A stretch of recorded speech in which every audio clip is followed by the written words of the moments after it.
Fanatic for Israel. Thank you so much for all of your support for the state of Israel and Jewish people. It's interesting because the rabbi was saying about Jerusalem being inside of every Jew is very true, and Charles spoke of that time that I was in Iraq. And it's interesting that when I was there, we were basically in continuous combat.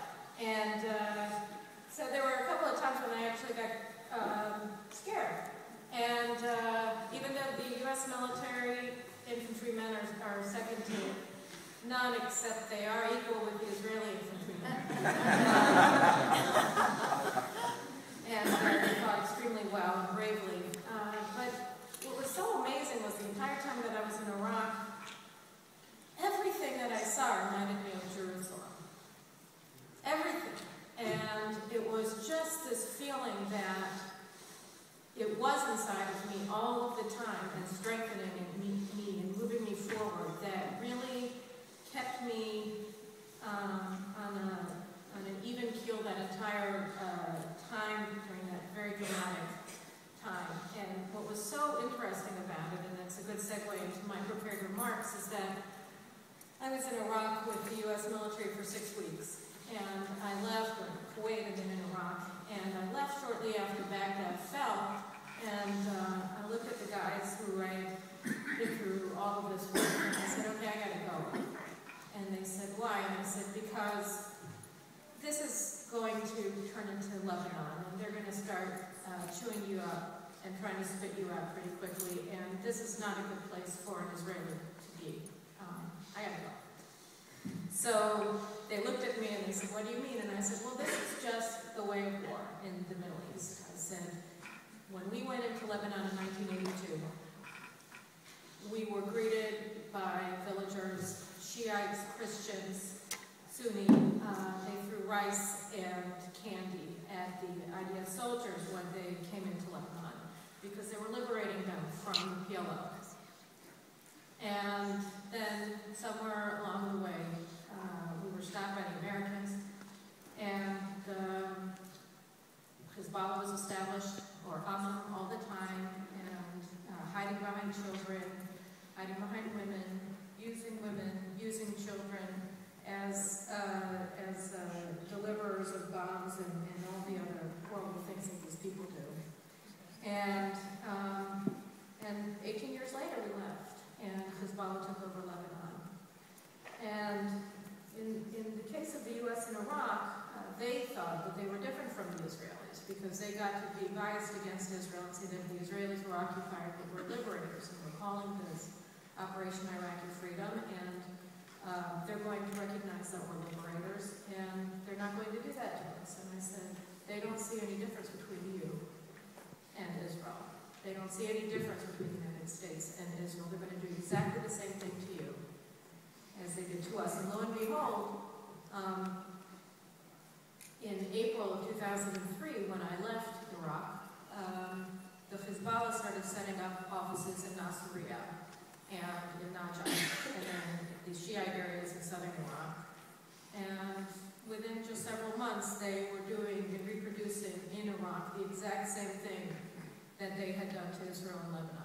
But because of this inherent bias of U.S. military planners, they refused to look at Israel's experience in Lebanon as something that they should learn from and understand, and as the most important precedent when they were thinking about how to think about Iraq.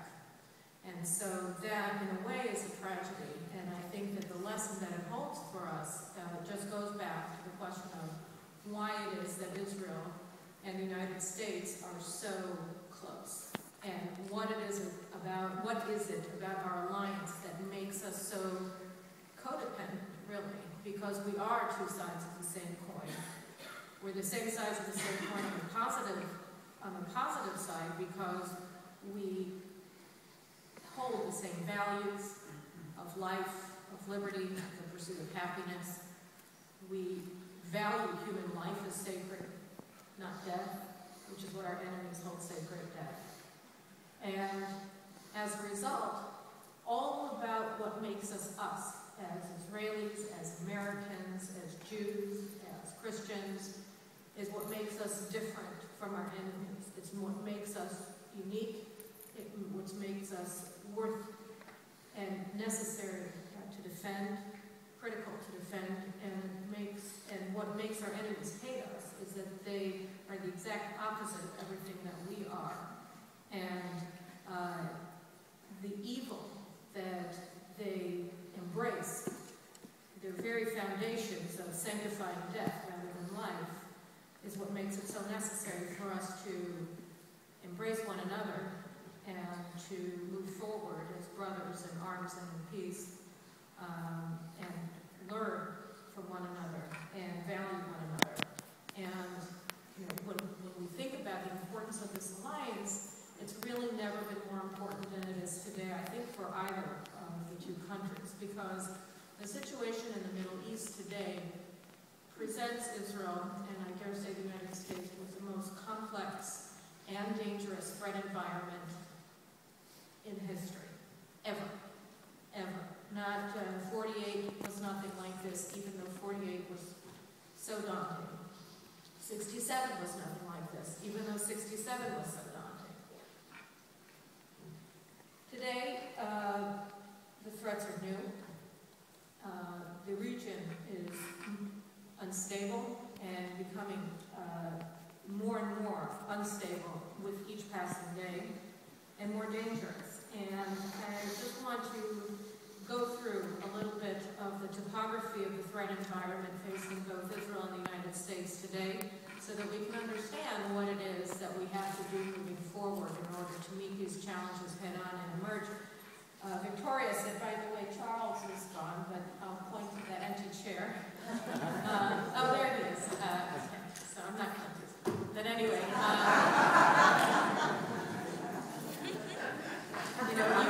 you said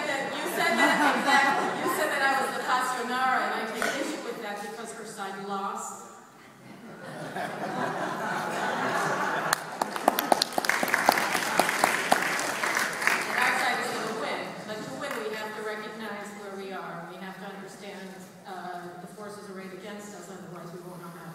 Move forward assuredly and wisely to victory. So, over the past couple of years, as the rabbi was mentioning, the rabbi isn't here. There you go. All right. As the rabbi was mentioning, this Arab Spring, so-called, is complete misnaming of reality. And I think that in a way the term Arab Spring was adopted in order to obfuscate reality from the viewers, to make it difficult for us to understand the world in which we live and the forces that are animating the rising Islamist wave that is taking over the Arab and Islamic world. If you say Arab Spring, everybody thinks of the gorgeous girls and the handsome boys in Prague in 1968 and maybe Milan Kundera novels, but that is the exact opposite of what we're seeing in the Arab world. What we have today is a wave of Islamic revolution that is taking over country after country in the Arab world. And it's very dangerous. Until now, put it this way, in 2009 when Barack Obama took office, after a period of destabilization as a result of some of the less brilliant moves that were made by the Bush administration, specifically thinking that democracy and free elections were the same thing. Obama came into office still presented with a Middle East, or Sunni Middle East, that was populated, the regimes were populated by people who were, relatively speaking, in line with the United States, that to a lesser or greater degree, and with massive, of course, stipulations to that alliance, but still, they were dependent on America. They were dependent on America because, in the main, they opposed Iran and its race to acquire nuclear weapons. They saw what Jordanian King Abdullah referred to as a rising Shiite crescent that was extending from Iran through Iraq into Syria, Lebanon, and he feared was going to encompass the Middle East. And so therefore, they, to again effect, embrace the United States as their strategic protector. Today, that's no longer the case. First of all, that Shiite crescent is extended, has extended. Iraq has become essentially a satrapy of Iran after the U.S.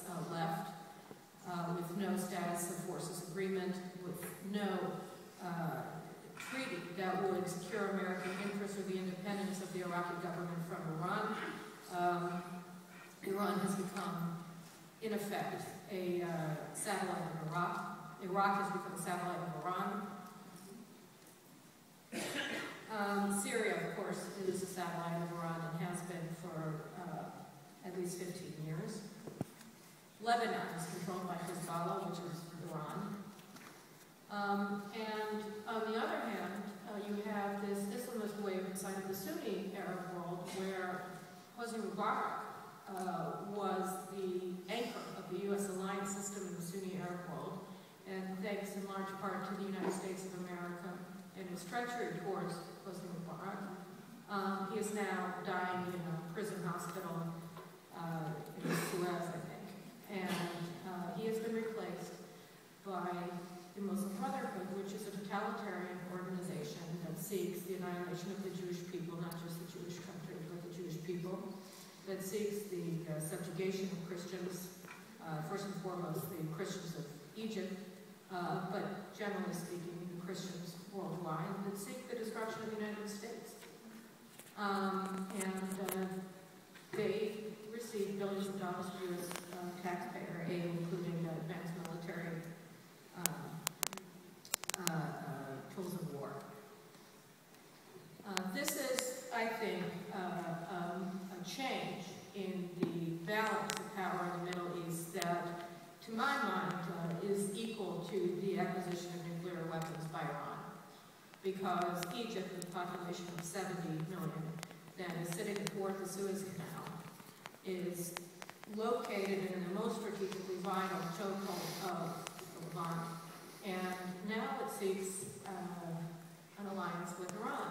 Its president, as we saw recently, not surprisingly, said amen when a preacher called for the annihilation of the Jewish people. This is not surprising because Morsi himself has a long and rich documented history of calling for the annihilation of the Jews, of quoting the Quran with scripture, calling us dogs and monkeys, and all the rest of it. So he is, in fact, an Islamic totalitarian, fascist, whatever you want to refer to it. He is a virulent, genocidal anti-Semite who hates the United States, and he is now the president of the most important Arab country. He has taken over the military, as many of us warned he would. He simply dispatched the military leadership without ceremony a couple of months ago, and nobody said anything because he has the power of the people behind him. By the way, the same thing is happening in Tunisia. In Mali, you have a country that nobody ever thought about as anything other than a vacation spot, and it is now ruled by Al-Qaeda-like Islamists. And Morocco, the Muslim Brotherhood, won a sizable majority, if I'm not mistaken, in their parliamentary elections. In Jordan, King Abdullah, who is completely dependent on, or has been, he and his father and grandfather, dependent on Israel for their survival as a minority Hashemite government governing a majority Palestinian state with a large Bedouin minority in there as well that are not Hashemites, and they're hanging by a thread. The Bedouin are now even more radically anti-Israel than the Palestinians are, because the Bedouin in general in this area of the world, including in the Sinai, including in the Negev, have become radicalized and are now adherents to Islamic totalitarian ideology. So this is a very different Arab world than the Arab world that President Obama greeted when he came into office in 2009 and made that famous speech in Cairo to the Islamic world, to the Muslim world, where he embraced the Muslim Brotherhood and eschewed Mubarak. So that's on the one side. Then you have the largest burgeoning or acute strategic threat facing the world from the Middle East, which is Iran's nuclear weapons program. Again, the Obama administration has spent the past 4 years seeking to appease Iran. And as a consequence, Iran will, according to Prime Minister Netanyahu in his speech before the UN General Assembly last month, they will be at the cusp of nuclear independence, nuclear capability by the spring. And nothing is being done. Today, Ravi reported in the Israeli Daily that when he came into office in 2009, Obama offered Iran to reinstate full diplomatic relations between the United States and Iran in exchange for Iranian promises that they would cease uranium enrichment, which they never gave, and therefore relations were never restored. Still today, according to the New York Times and according to the White House, the United States under the Obama administration seeks to open direct talks with Iran about their nuclear weapons program. All of these talks serve only one purpose from the Iranian perspective, which is to postpone any international, and specifically American or Israeli action against Iran's nuclear sites, their uranium enrichment sites. As long as the United States continues to negotiate with Iran, they will do everything in their power to block Israel from taking unilateral action against Iran's uranium enrichment sites, and the United States itself will take no action to take them down, as we've seen. And again, we're talking about a timeline of Iran reaching the stage of uranium enrichments to weapons grade, which means that once you reach that stage of 90% enrichment, it will take a matter of a few months or mere weeks before you are capable of building your own atomic bomb or using weapons-grade uranium for a whole host of different purposes. None of them are positive. In addition to that, the rabbi noted that we're facing this threat environment when Israel is under a new threat that we certainly didn't see in 1948 or even 1967, although we began to see it in 1973, which is a political warfare campaign that has been highly successful in Europe, that is highly successful in the American politics and on the left, as we saw in the Democratic National Convention, which is to delegitimize Israel's right to exist. Which is to say, in the face of all of this aggression and intended aggression against Israel, Israel has no right to self-defense, which means that Israel has no right to exist. And so, when we look at, for instance, what happened in the Democratic National Convention, which it could be argued was not the legitimization of Israel, was simply watering down America's commitment to Israel by saying that Israel is one of many of America's allies in the Middle East, when in fact, Israel today is the United States' only ally in the Middle East. Or not mentioning Jerusalem and then putting it back in as an afterthought as Israel's capital, and not mentioning Hamas and its missile attacks on Israel, or that it is a genocidal Muslim Brotherhood organization dedicated to the annihilation of the Jewish people. And you could say that that was actually somewhat pro-Israel. They didn't say much of anything, but to the extent that they said anything, it wasn't hostile. The problem is that if you look at that, you're only seeing the tip of the iceberg, because the political warfare that has been going on underneath, particularly in the American left, to delegitimize Israel, to erode to such a significant degree support for Israel among large swaths of the free world, of Europe, of course, where they never particularly liked Israel, or haven't anyway since the oil embargo in 1973.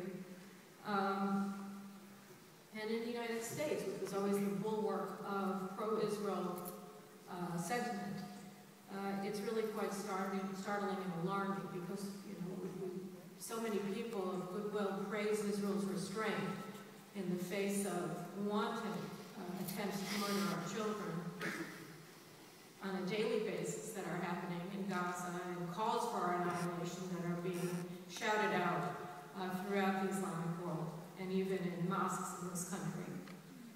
But really, part of the restraint is not due to anything that we would like to do, but to fear of what will happen to us on the international stage, in the UN, in various trade relations with the EU in particular, but also we see the divestment movement going on here on U.S. college campuses to the Israeli economy, weapons boycotts of Israel.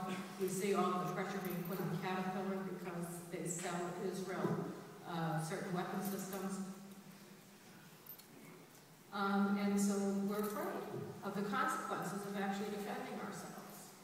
And that really puts us into a bind that we've never been in when we faced acute threats in the past, at least not since 1988 or before 1988. And this has been extremely debilitating. It's debilitating on the Israeli spirit. It's debilitating particularly on the Israeli leadership, political leadership, diplomatic leadership, military leadership, where you have this constant fear. And they're doing it in every way possible, of course. We've seen the attempt to arrest Israeli generals, Israeli politicians for war crimes in Europe. Trumped up, insane, evil charges against them that are completely imaginary and a complete projection of what our enemies are doing to us, on their victims, us. And you face a mix that is quite debilitating. And then you add to that, finally, the last flavor of this horrible threat environment that Israel now operates under, which is an increasing sense that we cannot trust America as an ally. That the United States is not a trustworthy ally, and this isn't merely because of the hostility that President Obama has shown Israel. It's also because of what he did to Mubarak in particular. When Mubarak was overthrown, it sent panic waves through Israel because it meant that America has no word. It meant that being an ally of the United States, a steady ally for 30 years in the case of Mubarak, didn't mean anything. That the United States can't be expected to stand by its allies, can't be trusted to stand by its allies. And I know that Israel felt this way, the Saudis certainly felt this way, and other key nations are all feeling this way because Mubarak was considered to be, rightly considered to be, the strongest American ally in the Middle East. And yes, he was a tyrant, but again, look at the populist forces that he was repressing. The Salafists, you know, the unabashed Al-Qaeda supporters got 25% of the vote in the parliament. And the Muslim Brotherhood got over, how much did they get, 60%? So they're the moderate people who want to destroy the world in the name of Islam. And then now they have their coalition buddies who are the immoderate people who want to destroy the world in the name of Islam. I mean, it's off the charts. And the fact that the United States didn't stand by, actually kicked him out, it's terrifying.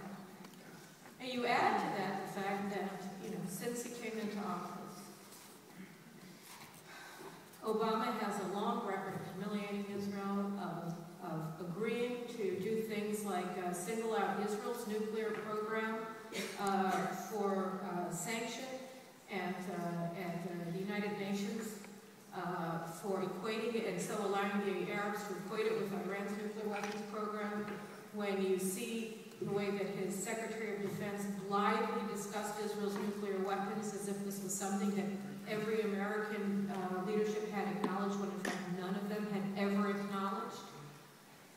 When you see what they've done with the Palestinians in terms of saying that Israel has no right to Judea and Samaria, when that is simply untrue as a matter of international law, and it is also untrue as a matter of policy of every U.S. government until now, in terms of saying that Israel has no right to any of the lands that we took control over during the 1967 Six-Day War, which is a war for self-defense.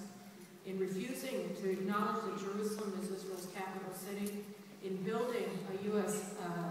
Consulate in Jerusalem, in West Jerusalem, thus saying that the United States doesn't acknowledge Israeli sovereignty not only over East Jerusalem, but over any of Jerusalem. All of these things are stuff that doesn't even make the news, and you know what you're reading about every day in terms of leaving Netanyahu, not feeding him, and then offering him unkosher food with his religious advisors at the White House, and insisting that he recognize or support the establishment of a Palestinian state in Israel's historic homeland when there is nobody, no constituency in the Palestinian areas that recognizes Israel's right to exist. All of these things leave Israel feeling like we are isolated and in danger in a way that we never have been before, that all of the things that we thought that we could trust, recognition of the rightness of our cause, the support of the U.S. government, the continued support of Egypt, or the neutrality of the Southern Front. We don't have to worry about Egypt anymore as an enemy. It's gone. It's gone. That the Hashemites would be in power in Jordan tomorrow, no way of knowing that, and probably they won't be.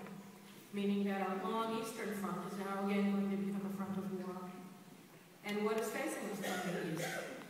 From the Jordan River to India, essentially what we're seeing is a rise of Islamic forces that are taught by the preachers every morning, afternoon, and evening that they should seek the annihilation of the Jewish people because according to the president of Egypt, we're a bunch of dogs and monkeys and pigs.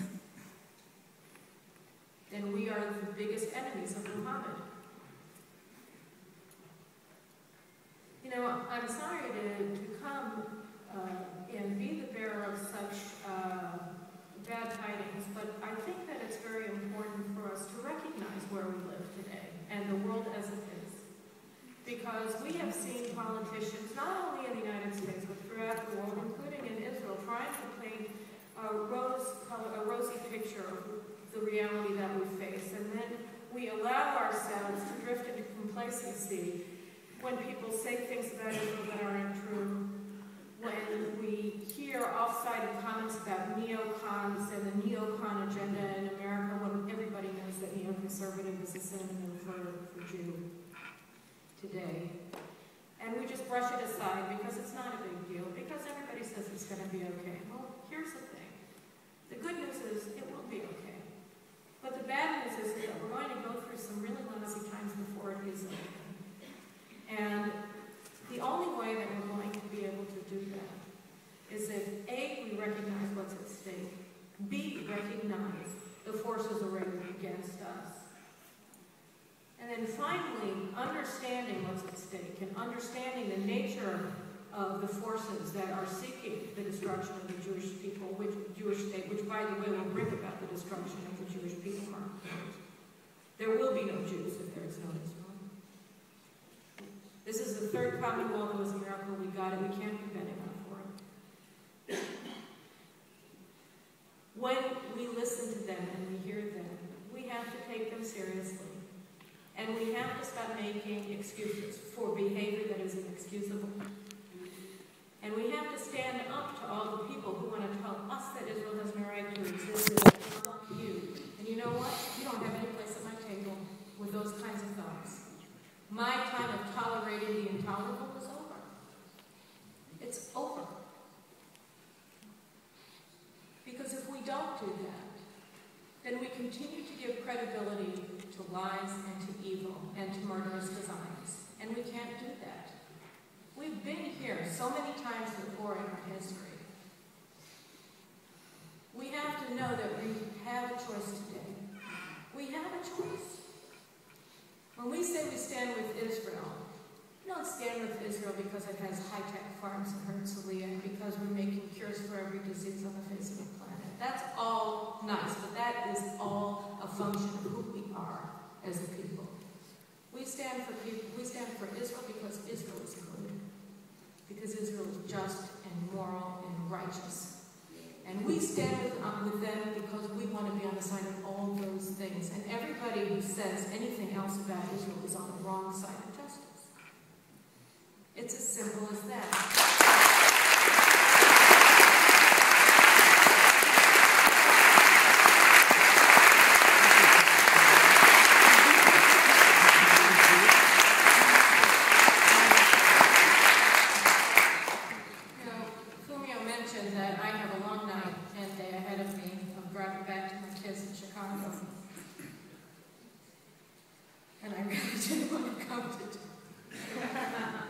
But I said to myself, look, these are people who stand with Israel. Gotta come and tell them why they're doing God's work, and why they're doing their work, and why what they're doing is right, and that they gotta keep going. Because it's important. Yes. Because this is the battle of our lifetimes. And we want to be able to tell our children that we did our part. And when they grow up, when my little boys get big, I'm going to say, I'm retiring, it's your turn. You pick up the slack. Because you know what? In every single generation, we face different challenges as a people. In every generation, we are asked to choose again and again and again. Are we going to do the right thing, or are we going to sit back and just let the chips fall where they may, knowing full well that the chips won't fall well for us if we don't stand up for ourselves?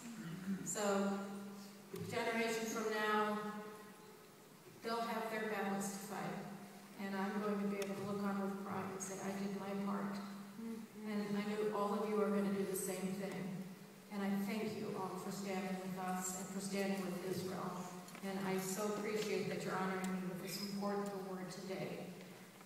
And that you just continue on together with the people of Israel doing the right thing, because I truly believe that we are stronger than any force that stands before us.